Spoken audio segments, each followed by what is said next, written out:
사무엘상 7장 5절에서 11절 말씀을 통해서 승리하는 인생을 사는 비결이라는 제목으로 하나님 말씀을 함께 나누겠습니다. 10월 마지막 주일은 온 세계에 흩어져 있는 개신교회들이 지키는 종교개혁주일입니다. 종교개혁의 기원은 1517년 10월 31일 독일 태생 마틴 루터가 그가 섬겼던 위튼버그 교회 정문 앞 게시판에 95개 조의 항의문을 발표하면서 기원이 된 거죠. 항의문을 발표한 직접적인 동기는 당시 교황 레오 10세가 베드로 성당 건물을 짓는데 부족한 재정을 충당하기 위해서 속죄표를 파는데 이 속죄표는 어떤 죄를 지었더라도 속죄표를 사기만 하면 면제된다는 것이었죠. 이에 대한 부정성을 모두 95개 조 학문으로 나누어 항의문을 발표한 것입니다. 루터를 위시해서 종교개혁자들이 강조한 것은 오직 성경, 오직 믿음, 오직 은혜, 이것이 주제였죠. 종교개혁은 507년 전에 일어난 역사적 사실이지만 은밀히 말하면 종교개혁은 지금도 계속되어야 한다는 것이죠. 성경으로 돌아가야 한다는 이 과제는 이 땅에 성도가 있고 교회가 있는 한 계속되어져야 하는 과제임을 우리에게 명시하고 있습니다. 오늘 서울 광화문 광장 시청 주변으로 해서 한국교회 200만 연합 예배 및 큰 기도회가 열립니다. 이 취지가 바로 성경으로 돌아가자는 취지입니다. 동성결혼 합법화 및 차별금지법 제정 반대가 그 주제인데요. 최근 대법원에서 동성 커플 건강보험 피부양자 자격 인정 판결과 포괄적 차별금지법 등의 문제의식을 갖고 전방위적으로 범람하는 성오염 물결을 차단하는 게 목적입니다. 10월 27일 이 연합 기도회를 하면서 성경에 이와 비슷한 사건이 기록되어져 있더라고요. 그게 오늘 본문에 나오는 미스바 성회입니다. 여러분 사무엘이 하나님을 처음 만났을 때 사건, 그러니까 말씀을 나누었을 때 기억나십니까? 사무엘이 누워있는데 어렸을 때죠. 사무엘아 사무엘아 부르는 소리가 나니까 사무엘이 엘리 제사장을 찾아가잖아요. 그러니까 엘리 제사장이 저 부르셨어요? 라고 사무엘이 부르니까 아니다, 부르지 않았다, 가서 누워라. 다시 누웠는데 또 사무엘아 사무엘아 부르죠. 사무엘이 또 엘리를 찾아가잖아요. 그렇게 세 번째 또 엘리를 찾아가니까 이번에는 엘리가 이렇게 말하죠. 하나님이 너를 부르시는 것 같다. 그러니까 다시 또 사무엘아 부르면 이렇게 얘기해라. 말씀하세요. 주의 종이 듣겠습니다. 그래서 또 이제 네 번째 사무엘아 사무엘아 부르니까 사무엘이 그렇게 엘리가 시킨 대로 말하잖아요. 그때 하나님께서 이제 사무엘에게 처음 나타나셔서 말씀하십니다. 그 말씀하셨던 내용이 뭐냐면 엘리 집안에 관한 이야기를 말씀하셨죠.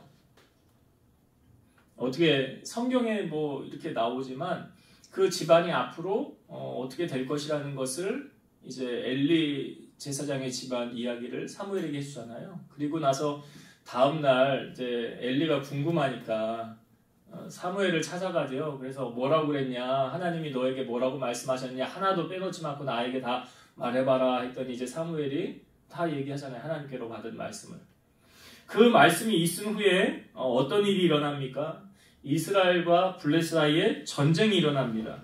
근데 여러분 시기적으로 보면요, 하나님이 사무엘을 처음 만났을 때는 사무엘이 어렸을 때거든요. 나이가 구체적으로 나와 있지는 않아요. 뭐 그렇게 많지 않은 나이였을 거예요. 그런데 블레셋과 이스라엘 사이에 전쟁이 있을 때 시기는 사무엘이 20살이 되었을 때예요. 사무엘이 뭐 거의 한 20살이 되었을 지경에 이스라엘과 블레셋 사이에 전쟁이 있었다는 것은 하나님이 말씀하시고 세월이 좀 지났잖아요. 그걸 뭘 우리에게 보여주냐면 그동안 엘리는 회개할 기간을 하나님이 준 거 아닙니까? 노아의 방주도 그런 거죠. 여러분 방주 짓는데 몇 년 걸렸죠? 120년 동안 방주를 지었어요. 그 120년 동안 하나님은 어떤 시간을 준 거예요? 백성들로 하여금 돌이키는 시간을 준 거잖아요. 방주가 완성되어지기 전까지. 그럼에도 불구하고 사람들은 회개하지 않고 오히려 노아를 향하여 손가락질하지 않았습니까? 그리고 방주를 다 지은 다음에 배로 타라고 들어오라고 했음에도 불구하고 사람들은 노아의 말에 귀를 기울이지 않았잖아요. 그 방주는 오늘날 무엇을 의미하죠? 교회잖아요. 오늘날 교회에서 이제 예수님 다시 오실 것입니다. 오시기 전에 구원 받아야 됩니다. 예수 믿고 여러분도 천국 가세요. 그 실상을 전하면 앞으로 되어질 일들 아닙니까? 노아의 시대와 별 다르지 않잖아요. 예수님 말씀하시잖아요.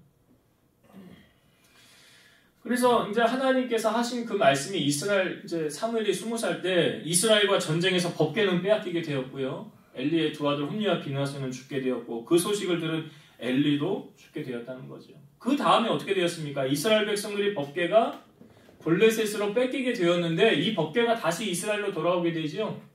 어떻게 됩니까? 그 과정도. 이제 블레셋 지방에 뭐 아스돗 갔다가 가드 갔다가 뭐 에그론 갔다가 막 이렇게 왔다 갔다 하는데, 이 법궤 때문에 우리에게 재앙이 오는 거 아니냐? 그러니까 블레셋 사람들이 이런 의견을 내세우죠. 젖 먹이는 소 2마리를 데려다가 한 결의로 묶고, 이게 벳세메스로 똑바로 올라가면 이 재앙이 저 법궤 때문에 하나님이 우리에게 내리신 거다라고 말하잖아요. 젖 먹이는 소 2마리는 본능적으로 누구를 향한다고요? 새끼를 향하여 가게 됐잖아요. 그래서 젖 먹이는 소 2마리를 딱 한 결의로 묶어서 뒤에 수레를 만들고 거기다 법궤를 놓은 다음에 이게 어디로 가나 보자 그랬더니 어떻게 되었습니까? 이 암소 2마리가 울면서 벳세메스로 똑바로 가더라는 거죠. 벳세메스에 도착해서 이스라엘 경내에 들어와서 사람들이 법궤를 보고 기뻐하였고, 그 수레를 태워서 그 소 2마리는 번제로 하나님 앞에 드렸잖아요. 그렇게 해서 이스라엘에 다시 법궤가 들어오게 되었다는 거죠. 이 법궤가 그리고 그 다음에 어디로 갔습니까? 아비나답이라는 사람의 집에 잘 거기다 두고, 그 아비나답의 아들 엘리야살이 그 자기를 정결하게 해서 하나님의 궤를 지키게 했잖아요. 이 궤가 이제 아비나답의 집에 몇 년을 있었죠? 20년을 있게 돼요. 20년을 있다가 그 다음에 다윗이 왕이 된 다음에 이 법궤를 아비나답의 집에서 다윗성으로 옮겨가지요. 그때 옮길 때 어떤 일이 있었습니까? 이 궤를 옮기는데 이 블레셋에서 왔던 그 모양 그대로 옮겨가거든요. 뒤에 수레를 만들고 그 수레 위에 법궤를 놓잖아요. 그리고 아비나답의 아들 우사와 아효가, 앞에서는 아효, 뒤에는 우사가 이걸 이렇게 보면서 가는 거예요. 근데 이제 나곤이라는 사람의 그 마당을 지날 때 거기서 타작을 치고 이제 소들이 놀라서 들고 뛰니까 법궤가 밑으로 떨어지는 것을 뒤에서 우사가 받치잖아요. 떨어지면 망가지니까. 근데 그 받친 과정을 통해서 하나님이 우사를 치시죠. 그래서 우사가 거기서 죽어요. 왜요? 이 하나님의 법에 이 우사가 옳지 않게 행했다는 거죠. 그리고 나서 이 사건을 모든 사람들이 다 목격하잖아요. 그리고 하나님이 두려워서 법궤를 다윗성으로 다윗도 메어가지 않아요. 이게 어디로 갑니까? 그때 가드 사람 오베데돔이라는 사람의 집으로 가요. 가드 사람은 이방 사람이잖아요. 블레셋 지방에. 거기에 가서 사람들이 이제 오베데돔 어떻게 되나 보자. 얘도 우사처럼 얼마 지나가지 않아서 죽겠지. 그런데 석 달 있다가 소문이 돌기를 오베데돔이 하나님의 복을 받았다는 거예요. 아니, 사람들의 생각에는 우사처럼 죽을 줄 알았는데 그가 하나님께로부터 복을 받았는데 그 이유가 뭐냐면 성경은 이렇게 기록되어져 있어요. 여호와의 궤로 말미암아 오베데돔이 복을 받았더라. 그러니까 똑같은 궤인데 어떤 사람은 저주를 받고요. 어떤 사람은 축복을 받더라는 거예요. 그 궤는 오늘날로 뭘 의미하는 거예요? 교회잖아요. 교회를 의미한다고요. 그래서 다윗이 그 소식을 듣고 나서 그 다음에는 하나님의 궤를 옮기는데 어떻게 옮겨요? 제사장들이 메고 사방에서 메고 그리고 궤를 옮기잖아요. 왜냐? 이게 하나님이 원하시는 방법이에요. 그전에는 인간적인 방법으로 한 거고 하나님이 원하시는 방법으로 하지 않았기 때문에. 그리고 법궤를 메고 갈 때 다윗이 어떻게 했습니까? 그 법궤 앞에서 힘을 다하여 춤을 추었더라. 근데 다윗의 아내였던 미갈이 그 다윗을 업신여겼죠. 아이고, 왕이 어찌나 채통머리 없는지 사람들 앞에서 그게 뭐하는 짓이냐고. 그랬더니 다윗이 와서 미갈에게 이렇게 말하죠. 나는 그거 여호와 앞에서 한 것이라고. 하나님 앞에서 행한 것이지 사람에게 보이기 위해 한 것이 아니더라고. 그리고 나서 미갈은 태의 문이 닫혔잖아요. 아이를 낳지 못하게 되지 않았습니까? 이 다윗이 그렇게 해서 법궤를 옮기고 하나님을 이제 영광 올렸는데요. 오늘 본문에 보면 이스라엘 백성들이 이제 사무엘을 위시로 해서 중심으로 해서 종교 개혁이 일어나는 거예요. 종교 개혁이. 이스라엘 백성들을 향하여 사무엘이 이렇게 말합니다. 만일 너희가 전심으로 여호와께 돌아오려거든 이방신들과 아스타롯을 너희 중에서 제거하고 너희 마음을 여호와께로 향하여 그만을 섬기라. 그리하면 너희를 블레셋 사람의 손에서 건져내시리라. 지금 이 앞부분의 전쟁에서 사무엘은 알았어요. 우리가 왜 이스라엘이 블레셋과의 전쟁에서 패했는지, 법궤가 왔음에도 왜 전쟁에서 패했느냐. 단순한 원리죠. 마음이 여호와에게서 떠나 있었기 때문에 하나님이 도울 수 없었다는 거죠. 여러분, 신앙은 결단이죠. 행동하지 않으면 그건 산 믿음이 아니라는 거예요. 우리가 신앙생활을 할 때 아는 것하고 행동하는 것은 별개의 문제입니다. 그래서 성경은 알고도 행하지 않으면 죄라고 말하고 있어요. 야고보서 4장 17절 그러므로 사람이 선을 행할 줄 알고도 행하지 아니하면 죄니라.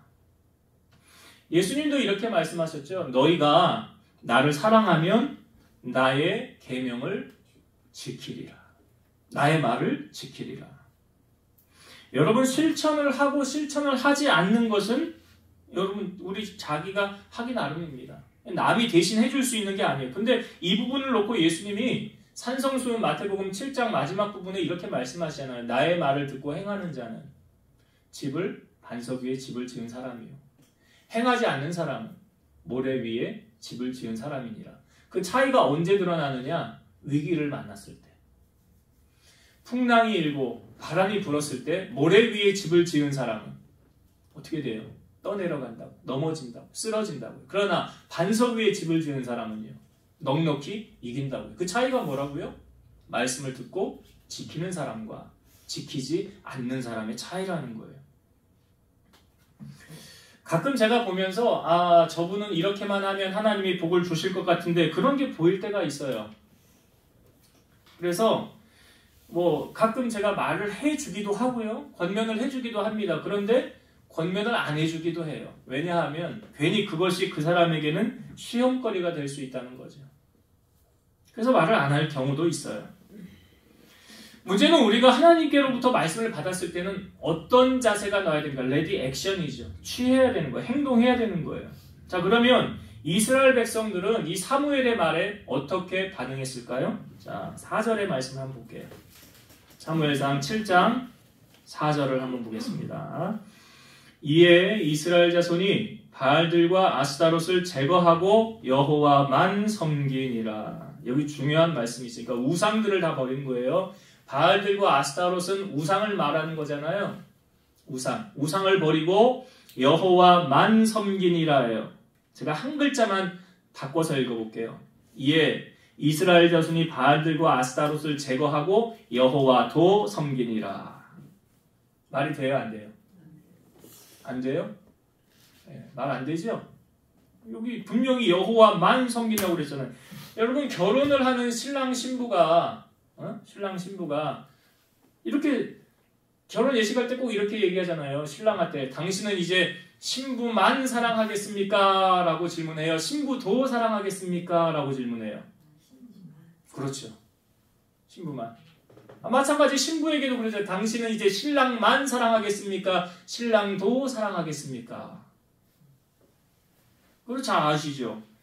여러분, 신앙생활도 마찬가지예요. 여기 뭐라고 말할지 여호와만 섬기니라. 제가 여기 앞부분에 말씀드렸던 바알과 아스타롯은 뭐라고요? 우상이라고요. 제가 우상에 대해서 어떤 개념을 가르쳤어요?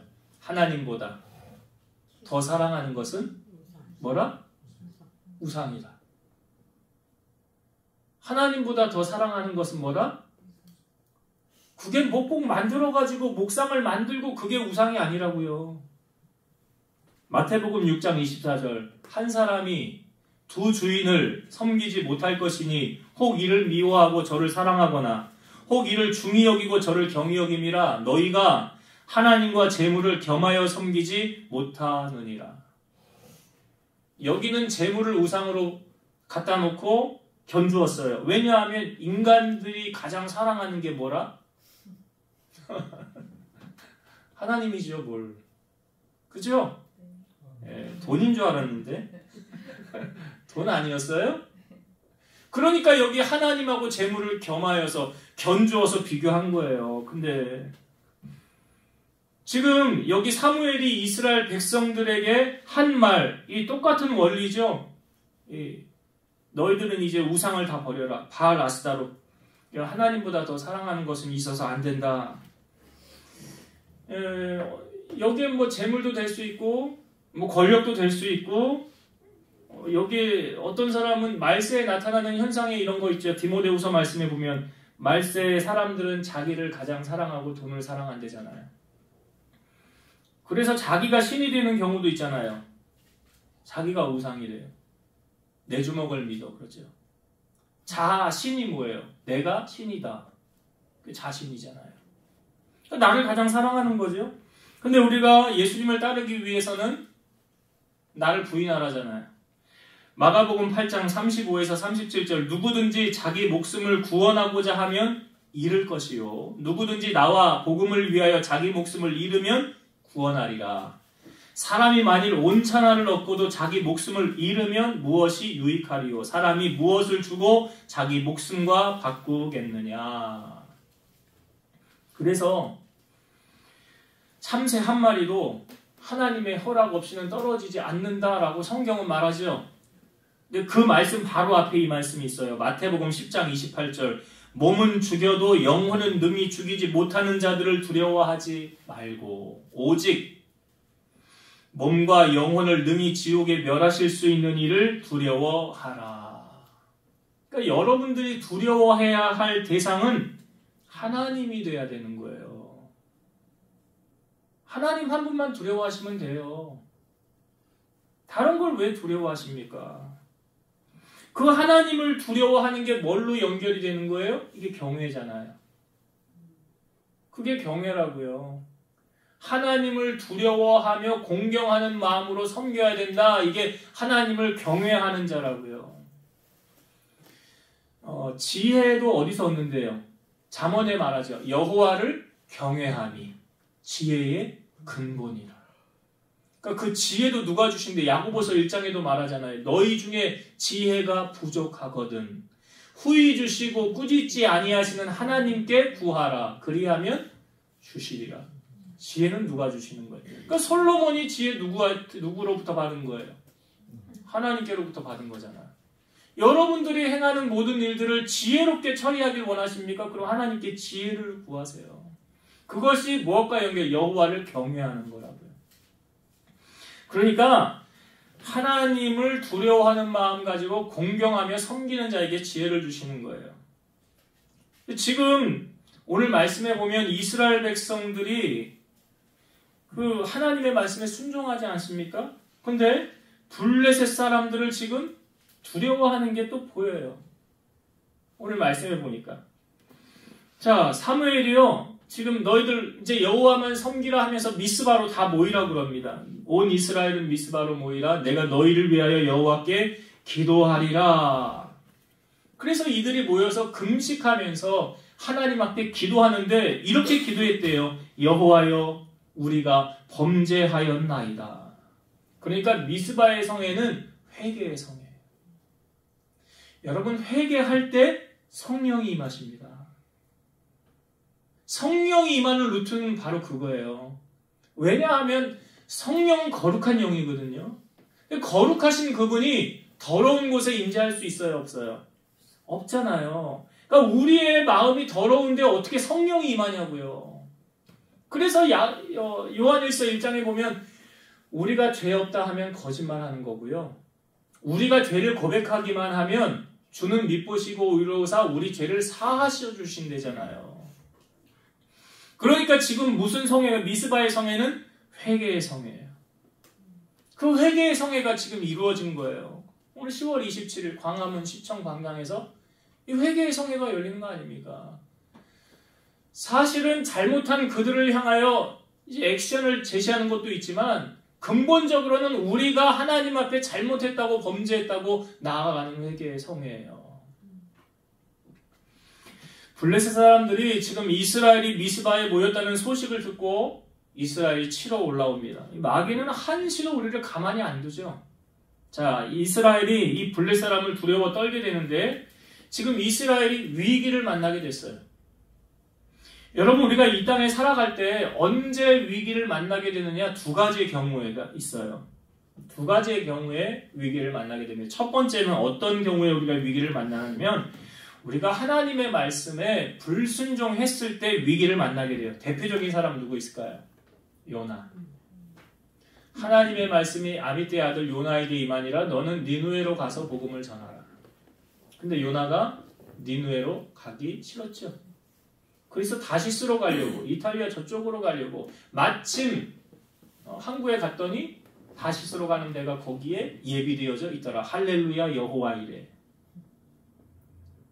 여호와 이레입니까? 여러분, 마귀도 이렇게 역사해요. 내가 잘못된 길로 알면서도 가려고 할 때 예비를 시켜놔요. 누가요? 마귀가. 이건 하나님이 하시는 일이 아니에요. 그래서 그 배를 타잖아요. 그 배를 타요. 자, 날씨가 나쁘면 출항을 못하는데 날씨가 좋았다는 거죠. 배가 출항을 해서 가는데 어떤 일이 만나게 됩니까? 하나님이 풍랑을 일으키죠. 자, 풍랑을 일으키니까 사람들이 살기 위해서 배에 있는 짐들을 밖으로 다 던지죠. 안 그러면 죽으니까. 그리고 나서 그래도 안 되니까 사람들이 뭐 합니까? 제비를 뽑잖아요. 이 풍랑이 누구 때문에 왔느냐? 제비를 뽑아보자. 누가 뽑혔어요? 요나가 뽑혔죠.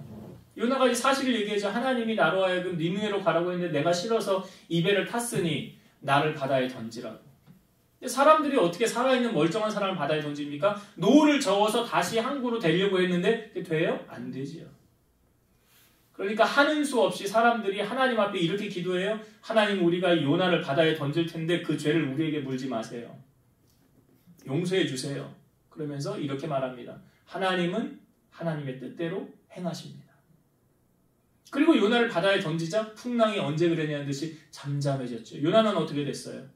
하나님 물고기를 예비하셔서 와서 물고기가 요나를 삼켰죠. 그리고 요나가 물고기 뱃속에 3일을 있었고 이 물고기가 요나를 어디다 데려다요? 니누에로 데려다 놓죠. 그러니까 하나님 목적한 대로 이루잖아요. 그러니까 하나님의 말씀에 불순종할 때 고난을 겪게 되는 거죠.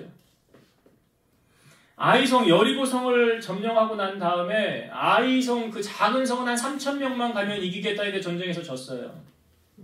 여호수아가 우리가 전쟁에서 왜 졌습니까? 하나님. 그랬더니 하나님 뭐라고 그래요? 너희가 나와 약속을 어겼느니라. 여리고성에서 나오는 모든 것은 다 여호와의 곳간에 드려라. 그 의미를 제가 말씀드렸죠, 예전에. 첫 것이라는 의미가 있고요. 왜요? 가나안 땅에서 얻은 첫 번째 재물이잖아요. 잠언 3장에도 말하잖아요. 너희의 처음 얻은 것을 여호와께 드려라. 그건 여호와의 것이니라. 첫 것이라는 의미가 있고 또 거기에 어떤 의미를 덧붙였어요? 11조. 11조는 제가 늘 설명드리죠. 여러분, 수입에 가장 처음에 떼어서 하나님 앞에 드리는 것.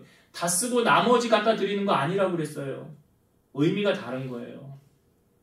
그러니까 그런 의미가 담고 있는데 이 여리고에 있는 그 재물을 아간이라는 사람이 자기 장막의 땅속 깊은 곳에 놓고 숨기잖아. 아무도 몰라. 아무도 몰라. 신랑도 몰라. 남편도 몰라. 아내도 몰라. 자식도 몰라. 근데 누구는 못 속여요? 하나님 못 속이잖아. 그래서 결국 아간은 어떻게 됐어요? 돌 맞아 죽었어요. 그게 뭐가 됐어요? 아골 골짜기. 여러분, 부둥바다 나선임은 거기에 나오잖아. 아골 골짝 힘들에도 복음 들고 가오리다. 거기 아골 골짜기가 아간이 죽어서 된 무덤이 아골 골짜기예요. 전도서 7장 14절 보면 형통한 날에는 기뻐하고 곤고한 날에는 되돌아보아라. 이 두 가지를 하나님이 병행하게 하사 사람이 그의 장래일을 능히 헤아려 알지 못하게 하셨느니라. 여기 제가 지금 몇 사람 얘기했는데 다윗, 하나님의 마음에 합한 종이었다고 하는 다윗. 제가 다윗도 말씀드렸잖아요. 다윗이 우리아의 아내를 범하고 나서 덮으려고 그 충신인데 말이야. 포상휴가 줘가면서 집에 들어가라는데 말 안 들으니까 전쟁터 맨 앞에 내보내서 죽게 만들고 말이야. 편지 써가지고. 그 다음에 다윗의 집안에 어떤 일이 일어났어요. 자식들 간의 강간사건, 살인사건, 아들이 반역을 일으켜서 다윗이 도망자로 쫓겨가는 신세. 이게 다 어디서 비롯된 거예요? 하나님 말씀에 불순종한 거잖아요. 그러니까 불순종할 때는 분명히 뭐가 따라요? 여러분 죄를 왜 미워하라고 그래요? 왜 배격하라고 그래요? 대가가 무섭거든요. 대가를 지불해야 되거든요. 하나님 그냥 넘어가면 좋겠는데, 눈 감아주면 좋겠는데 그러지 않아요. 행한 대로 갚으세요. 그러니까 그럴 때 말씀에 불순종할 때 고난이 따라와요. 그럼 또 하나의 경우는 언제 고난이 오느냐? 하나님께 잘 해보려고 하는데 그때도 고난이 따라와요. 지금 이스라엘 백성들이 미스바에 모여서 뭐 한 거예요? 회개의 성에 열렸잖아요. 그럼 하나님 잘 섬겨보려고 하는 거 아닙니까? 이제 우상을 다 버리고 전심으로 하나님만 섬기겠습니다. 이제 결단하고 모여서 회개하고 기도하는데 오히려 상황이 어떻게 돼요? 블레셋 사람들이 쳐들어왔더라. 위기를 만난 거 아닙니까? 베드로전서 3장 17절 선을 행함으로 고난받는 것이 하나님의 뜻일진데 악을 행함으로 고난받는 것보다 나으니라. 우리가 이거 아셔야 돼요. 여러분 하나님이 우리에게 복 주시기 전에 먼저 하는 거 있어요. 그걸 뭐라고 그랬어요? 흔들어 본다고, 테스트한다고. 그렇죠. 테스트예요. 테스트 해보는 거예요. 베드로전서 4장 12, 13절 사랑하는 자들아 너희를 연단하려고 오는 불시험을 이상한 일 당하는 것 같이 이상히 여기지 말고 오히려 너희가 그리스도의 고난에 참여하는 것으로 즐거워하라. 이는 그의 영광을 나타내실 때에 너희로 즐거워하고 기뻐하게 하려 함이라. 마태복음 5, 6, 7장은 산성수훈이라고 그러죠. 그 산성수훈이 끝나고 난 다음 산성수훈에서 5장에서 가장 먼저 예수님이 하셨던 말씀이 팔복에 관한 말씀을 해주셨어요. 심령이 가난한 자는 복이 있나니 천국이 저희 것이며 애통하는 자는 복이 있나니 저희가 위로를 받을 것이며 그렇게 쭉 8가지의 복을 말씀하셨어요. 그 다음에 이러한 복을 또 말씀하십니다. 마태복음 5장 11, 12절 나로 말미암아 너희를 욕하고 박해하고 거짓으로 너희를 거슬러 모든 악한 말을 할 때에는 너희에게 복이 있나니 기뻐하고 즐거워하라. 하늘에서 너희의 상이 큼이라. 너희 전에 있던 선지자들도 이같이 박해하였느니라. 여기 예수님 때문에 당하는 고난, 핍박, 그런 사람에게는 뭐가 있대요? 복이 있대요. 기뻐하고 즐거워하래잖아요. 그러니까 이 고난은 앞에 첫 번째 말씀드렸던 고난하고는 종류가 다른 거잖아요. 난 잘못한 게 없는데 주님 때문에 당하는 고난, 핍박. 히브리서 11장 우리가 믿음장이라고 하잖아요. 그 히브리서 11장에 여러 인물들이 쭉 소개를 하고 있는데 이 뒷부분에 결론적인 부분에 이런 말씀이 있어요. 믿음의 사람들을 소개할 때 심한 고통을 받되 구차히 풀려나기를 원하지 아니하였고 조롱과 채찍질뿐 아니라 결박과 옥에 갇히는 시련도 받았고 돌로 치는 것과 이 바울도 돌 맞아서 죽을 뻔했잖아요. 스데반은 돌 맞아서 순교했고요. 돌로 치는 것과 톱으로 켜는 것과 시험과 칼로 죽임을 당하고 유리하며 학대를 받았으니 이런 사람은 세상이 감당하지 못하느니라. 그러니까 거기 믿음의 사람들이 이렇게 살아왔다는 거예요.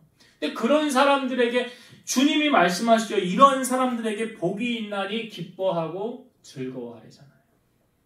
그러니까 우리가 당하는 고난은 두 종류로 나눌 수 있죠. 앞부분에 말씀드렸던 것과 뒷부분에 하나님의 축복을 받기 위한 그런 고난도 있더라. 지금 적용을 해보면 이스라엘 백성들 미스바에 모여있을 때 이 위기는 하나님만 전심으로 섬기겠습니다 라고 하였을 때 당하는 고난이잖아요. 당하는 위기 아닙니까? 자, 위기를 만났을 때 이제 어떻게 해결하는가 그 방식을 오늘 성경은 우리에게 알려주고 있어요. 우리가 신앙생활을 하면서 저 사람의 믿음의 수준이 분량이 어느 정도인지 우리가 무엇으로 점검할 수 있을까요? 저 사람이 평상시에는 그 믿음이 어느 정도인지 보이지 않아요. 그런데 위기를 만났을 때 진가가 드러나는 거예요. 참 믿음은 위기 속에서 나타나는 거예요. 자, 지금 이스라엘 백성들이 블레셋이 쳐들어온다는 소식을 듣지 않았습니까?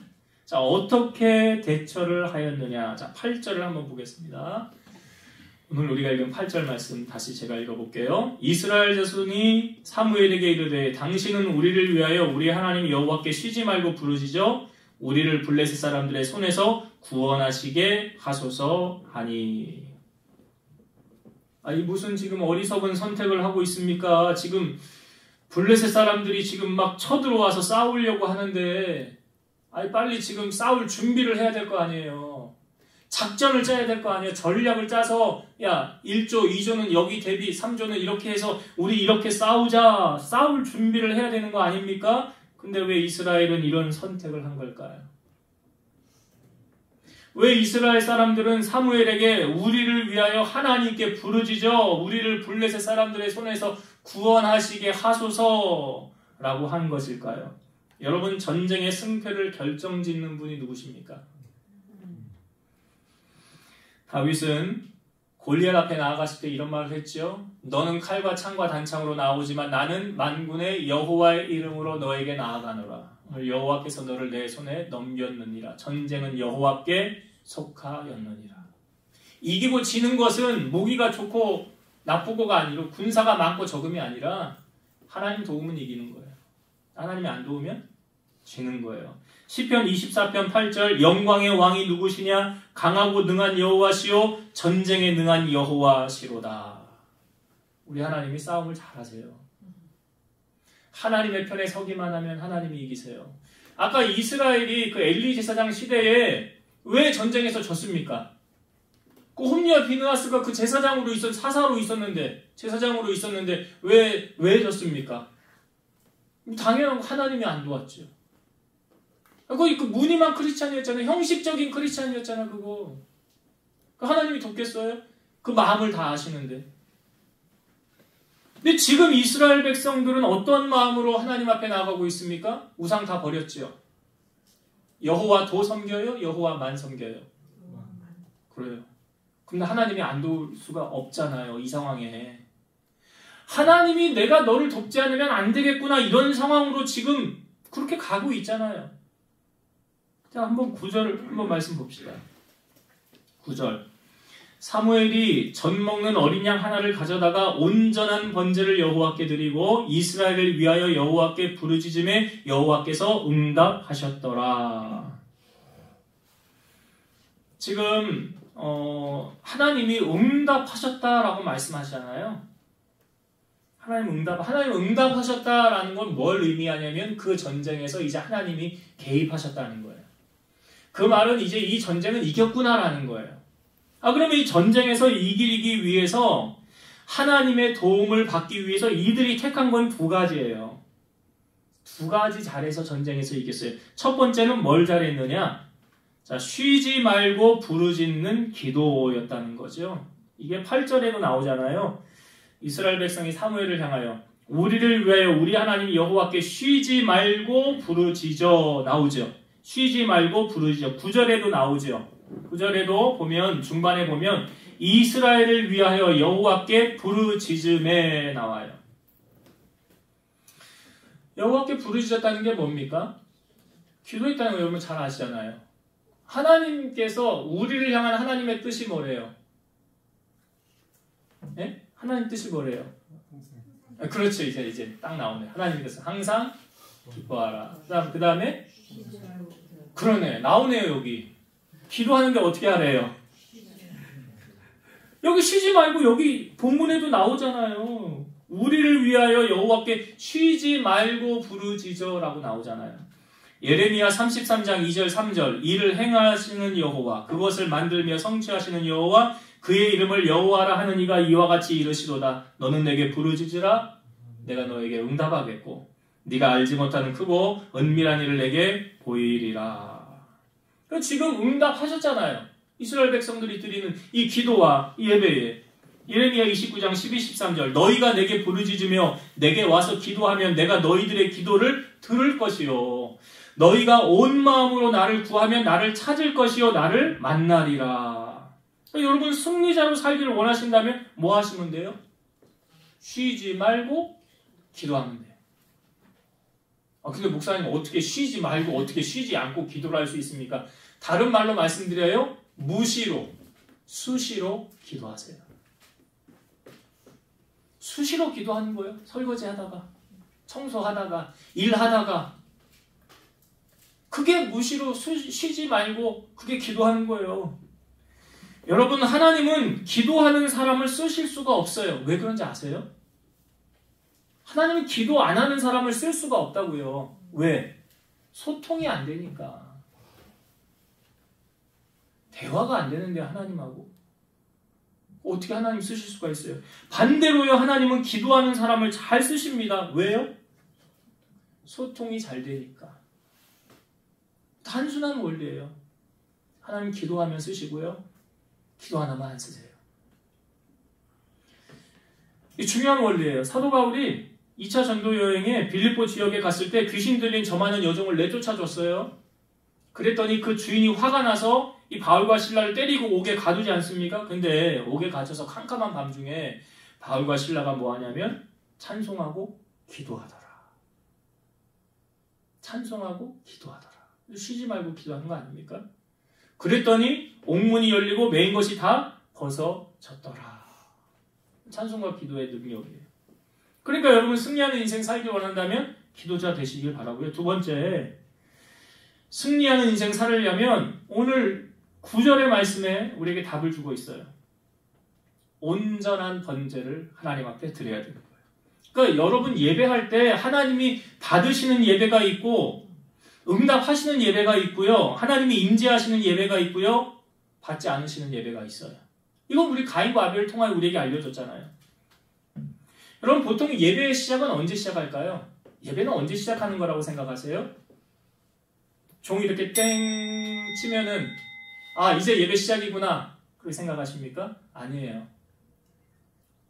아니라고요. 예배의 시작은 찬송. 예배 전에 우리가 먼저 와서 교회 와서 기도하고 그 다음에 찬송하고 이 모든 것이 예배의 시작이에요. 여러분 이게 이제 11월 1일부터 다니엘 기도회 하지 않습니까? 다니엘 기도할 때도 마찬가지예요. 다니엘 기도회 예배 시작이 언제입니까? 그러니까 형식적인 예배, 그러니까 기존의 예배 형식을 갖추지 않잖아요. 다니엘 기도회는 처음에 뭘로 시작해요?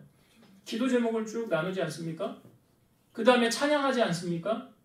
그 다음에 찬양이 끝나고 나면 이제 잠깐 합심기도 하고 그 다음에 이제 말씀을 나누잖아요. 그럼 예배 시작이 언제예요? 설교할 때 예배 시작하는 거예요? 아니잖아요. 처음부터 예배 시작이라고요. 기도 제목을 나누고 찬양을 하고. 그러니까 여러분 하나님이 받으시는 예배를 하려면 이렇게 해야 하나님이 받으시는 예배를 하겠구나 라는 게 여러분 마음속에 생각이 들잖아요. 이렇게 해야 하나님이 기뻐하시는 예배구나 라는 생각이 안 들어요? 들잖아요. 하나님이 받으시는 예배. 오늘 사무엘이 어떻게 했어요? 여기 젖 먹는 어린 양 하나를 가져다가 이게 온전한 번제라고 그랬잖아요. 온전한 번제. 이게 하나님 받으시는 예배라고요. 여러분이 한번 생각을 해보세요. 내 예배를 하나님이 지금 기쁘게 받고 계시는가? 내가 먼저 점검을 해보시고 예배 자리 나아가는 거예요. 하나님이 내가 하는 이 찬양을 받으시고 내가 하는 기도를 들으시고 나의 예배를 기쁘게 받으실 거야. 그러니까 하나님이 받는 예배, 응답하시는 예배를 드리는 사람은 승리하는 인생을 살아가는 거예요. 제가 좀 부탁을 드리고 싶은 건 여러분 11월 1일부터 다니엘 기도회 3주 동안 하잖아요. 저녁에 특별한 약속이 없으시면 참석을 했으면 좋겠어요. 저녁 8시면은 뭐 이제 다른 거 특별하게 뭐 할 거 없잖아요. 뭐 다른 일정이 있으시면 어쩔 수 없고 뭐 대학원 가야 되는구나. 공부해야 돼.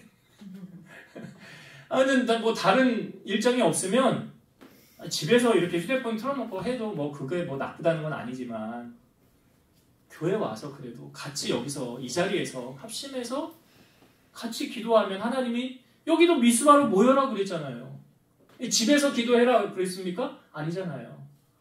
같이 모여서 나는 차가 없어서 난 불편한데 제가 차량 운행 다 해드릴게요. 난 저녁 제가 이거는 우리 사모님 담당인데 제가 하는 건 아니지만 아무튼 뭐 김밥이나 라면이나 끓여서 먹으면 되고 그렇게 해서 같이 참여해서 은혜를 나누면 거기에도 하나님의 역사가 나타나지 않겠는가. 제가 원하는 건 그거예요. 하나님 받으시는 예배를 드리자. 온전한 예배를 하나님 앞에 드리자라는 거예요. 그리고 나서 한 다음에 하나님이 어떻게 역사하는가 보자는 거예요. 내가 하지 않고 하나님 역사해 주세요가 아니에요. 내가 한 다음에 내가 하나님 앞에 행할 거 하고 지금 이스라엘 백성들이 뭘 선택했어요? 우리 하나님 앞에 기도하자. 예배하자. 그걸 선택했잖아요. 그리고 그 다음에 하나님이 어떻게 역사하는가 보자. 이제 이 과정을 통해서 이스라엘 백성들이 누린 축복들이 뒤에 있는데 제가 이것까지 하기엔 시간이 너무 벅차서 이거 나중에 시간이 될 때 한 주 또 할게요. 이제 오늘 말씀을 정리하고 마칠게요. 자, 이스라엘 백성들이 위기 속에서 사무엘은 알았죠. 그 전에 블레셋과의 전쟁에서 우리가 왜 패했는지 원인을 분명하게 알았어요.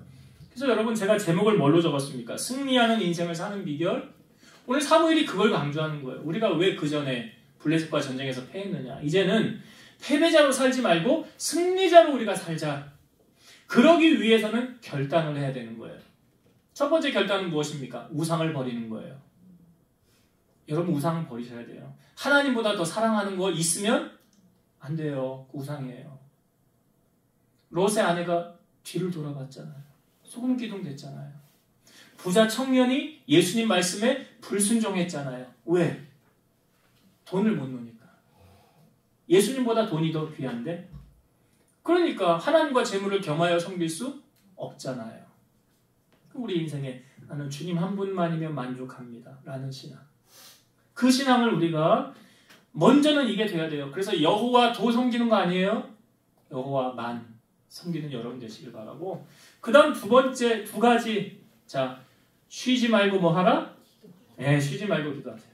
수시로 무시로 계속 기도하세요. 하나님과 계속 교통하는 거예요. 그 다음에 두 번째 온전한 예배. 하나님 받으시는 예배를 드리세요. 사람에게 보이려고 하지 마시고 하나님이 기뻐 받으시는 예배. 그러면 그 다음에 따라오는 게 뭐예요? 여호와께서 응답하시고 하나님 나를 위하여 일하시더라. 이런 은혜를 경험하는 우리 성도님도 다 되시기를 주의 이름으로 축원드립니다. 기도하겠습니다. 지금도 살아서 역사하시는 하나님 감사합니다. 우리 사랑하는 성도들이 오늘 말씀을 통하여 결단하며 나아갑니다. 이제는 여호와도 섬기는 거 아니고요. 여호와만 섬기겠습니다.